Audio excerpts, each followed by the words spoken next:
Je vais présenter l'embolie amniotique. Ce sujet est sous la direction de Dr Marie Bruyère et avec l'aide de Dr Benamou. Première description de la maladie était en 1926 par M. Meyer. C'est une complication du péripartum qui était et qui reste jusqu'à présent redoutée par les anesthésistes réanimateurs.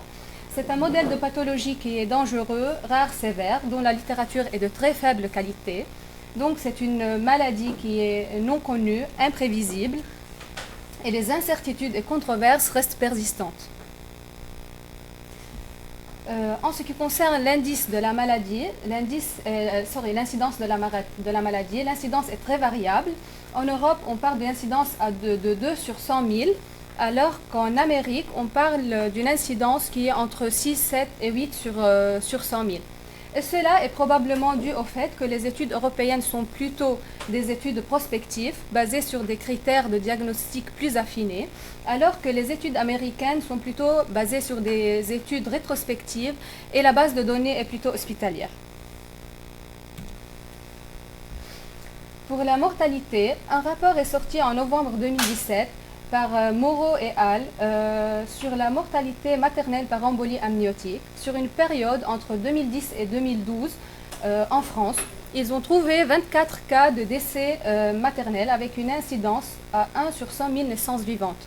C'est la deuxième cause de mortalité maternelle directe, donc 20% de décès. Ils ont trouvé, donc, on a dit 24 morts, dont 8 ont été jugés avec une part de sous-optimalité du soin chirurgical et de réanimation. Et le message de ce rapport concerne surtout l'importance de l'anticipation et de la mutualisation des moyens pour une meilleure prise en charge plus tard. Un peu de physiopathologie. C'est un passage de liquide amniotique dans la circulation maternelle. On parle d'une tempête immunologique et cela est dû aux antigènes fœtaux. D'une autre part, on a l'effet obstructif des éléments insolubles comme le trophoblaste, les cellules épithéliales, mucine, méconium et le lanugo. Et cet effet obstructif au niveau des capillaires va être la cause de la formation d'une HTAP qui par la suite peut provoquer l'hypoxie d'une part, l'encéphalopathie et d'une autre part l'insuffisance cardiaque droite. De l'autre côté, on a l'effet des éléments solubles comme l'alpha-fetoprotéine, l'IGF-BP1, la fibronectine, prostaglandine, endothéline et autres. Ces éléments solubles ont pour effet, d'une part, une vasoconstriction et une augmentation de la perméabilité capillaire. Et cela va rejoindre l'effet obstructif des éléments insolubles, donc augmentation du risque de l'HTAP et de l'œdème pulmonaire. Et de l'autre part, une vasoplégie, un inotropisme négatif qui va provoquer une insuffisance cardiaque gauche qui s'ajoute à l'insuffisance cardiaque droite et un trouble de la coagulation, donc un risque de CIVD, hémorragie et donc un choc hypovolémique. Pour les facteurs de risque, ce tableau montre les odds ratio des différents facteurs de risque trouvés dans 3 grandes études. La première canadienne en 2006 de Kramer, la deuxième américaine en 2008 et la troisième de l'Angleterre en 2010. Et comme facteur de risque, on a trouvé que l'âge supérieur à 35 ans a été significatif dans les 3 études, ainsi que la césarienne. A noter que dans l'étude de l'Angleterre, il y a une relation avec l'embolie amniotique du postpartum. L'induction au travail était significative dans l'étude canadienne et de l'Angleterre, mais non significatif dans l'étude américaine. L'accouchement instrumental était significatif dans les 3 études avec une notion de relation avec l'embolie amniotique du postpartum dans l'étude britannique. Les pathologies placentaires, et on parle surtout du placenta previa qui a été montré comme facteur de risque dans les 3 études, ainsi que l'éclampsie dans l'étude canadienne et britannique, non étudiée dans l'étude américaine.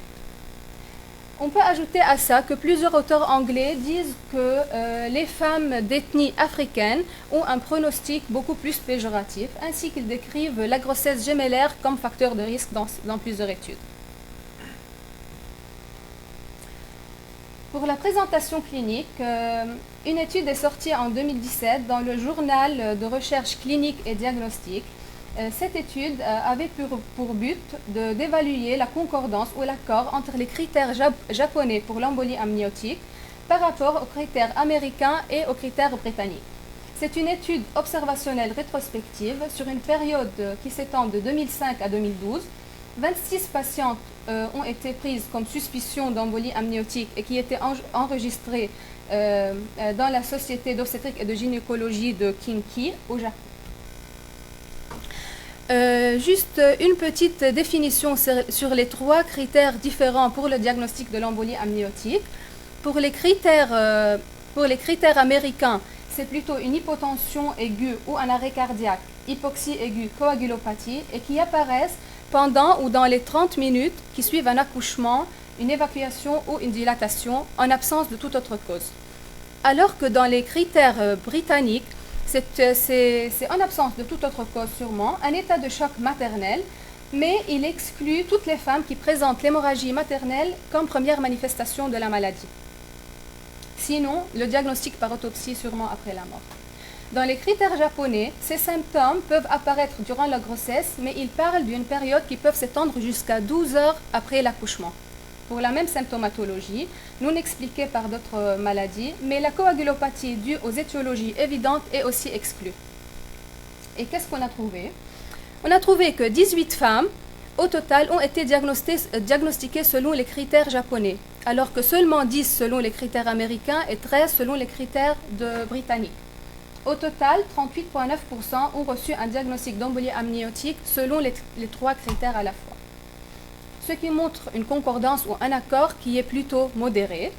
Et cela est dû au fait que dans les études américaines, la période c'est juste, on prend jusqu'à 30 minutes après l'accouchement, alors que c'est jusqu'à 12 heures après l'accouchement pour les études japonaises, ainsi qu'une notion très importante, c'est que dans les études britanniques, on exclut toutes les femmes avec une hémorragie maternelle comme première manifestation de la maladie. Et de ce fait, une confusion se reflète dans les critères très variés de diagnostic de l'embolie amniotique qui est utilisé dans plusieurs rapports de registres internationaux. Pour cela, M. Clark a publié dans le journal américain en fin 2016 une étude dans laquelle il a proposé des critères uniformes de diagnostic de l'embolie amniotique. Ce travail a été fait par un groupe nommé le groupe M, qui est fait par la Société de médecine materno-fœtale et la Fondation de l'embolie amniotique. Le but était d'identifier les critères cliniques spécifiques. Et qu'est-ce qu'ils ont sorti? Les critères uniformes étaient les suivants.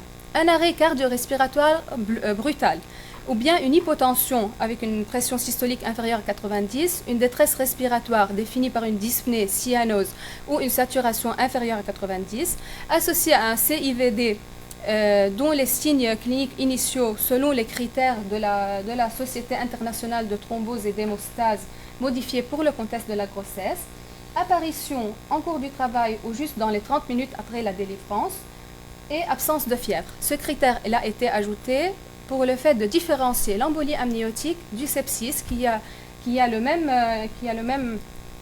même présentation clinique, mais un peu plus retardée et avec fièvre surtout. Donc, un tableau clinique bien varié, les symptômes sont évocateurs, mais ils sont aspécifiques. De ce fait, on a plusieurs diagnostics différentiels possibles. Clark aussi, dans son étude, il a présenté ce tableau dans lequel il a présenté les différents diagnostics différentiels, ainsi qu'il a étudié les critères pour chacun de ces diagnostics. Comme diagnostic différentiel, il a pris l'hémorragie, le sepsis, l'accident anesthésique, les embolies pulmonaires et les anaphylaxies.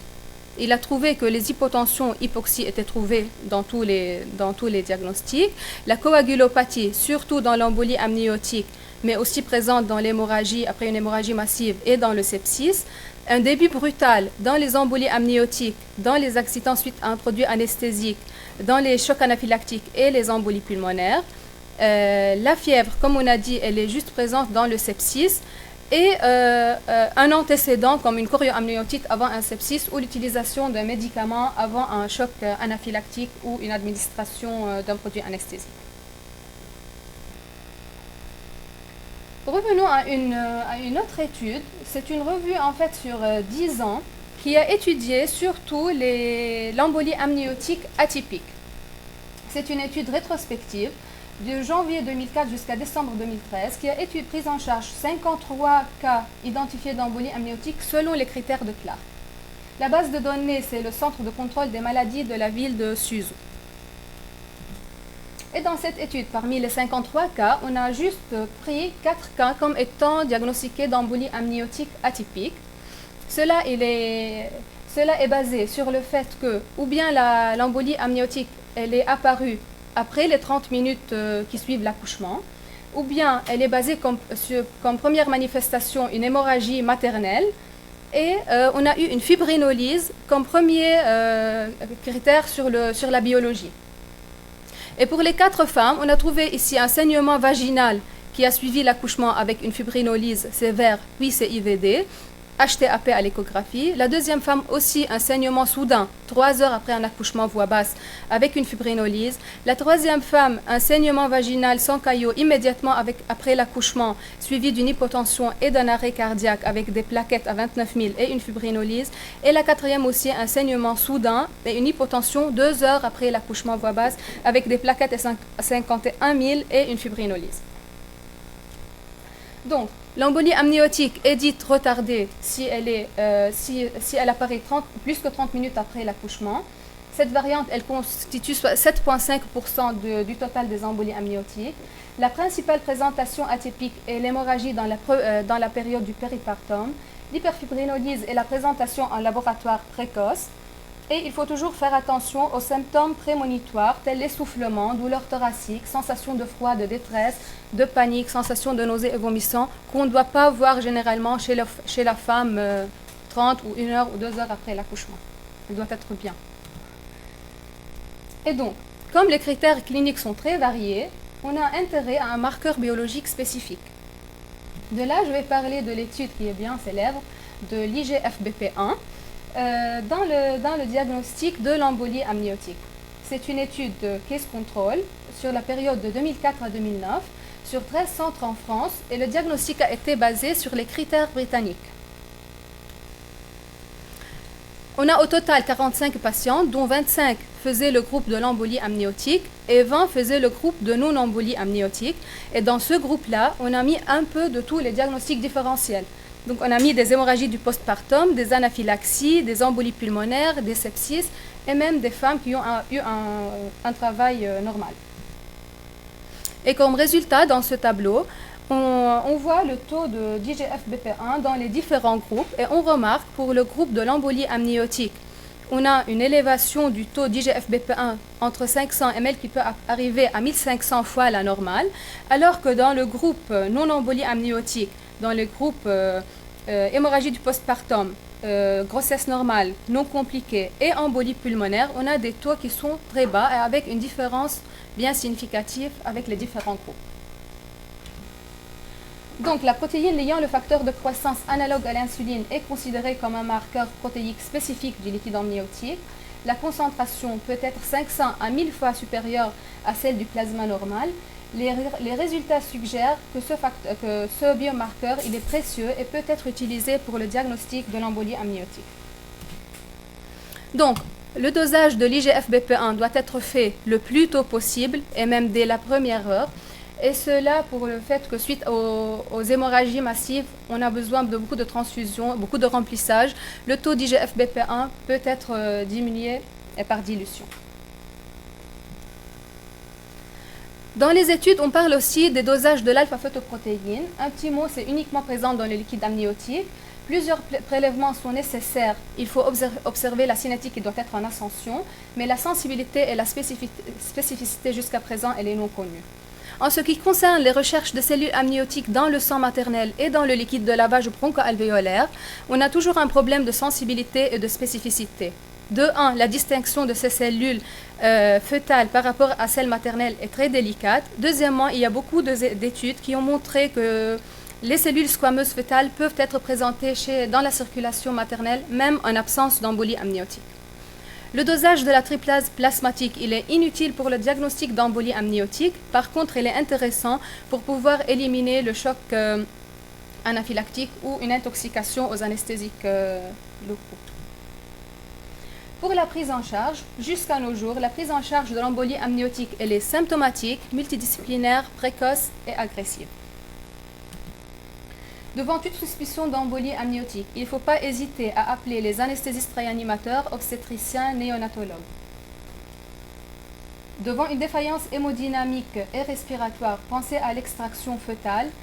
Donnez les catécholamines inotropes positifs en cas d'arrêt, massage et n'hésitez pas à utiliser l'ECMO si besoin. Transfusion massive en cas de coagulopathie et prise en charge obstétricale de l'hémorragie. Est-ce qu'il y a une fenêtre vers des nouveaux traitements spécifiques?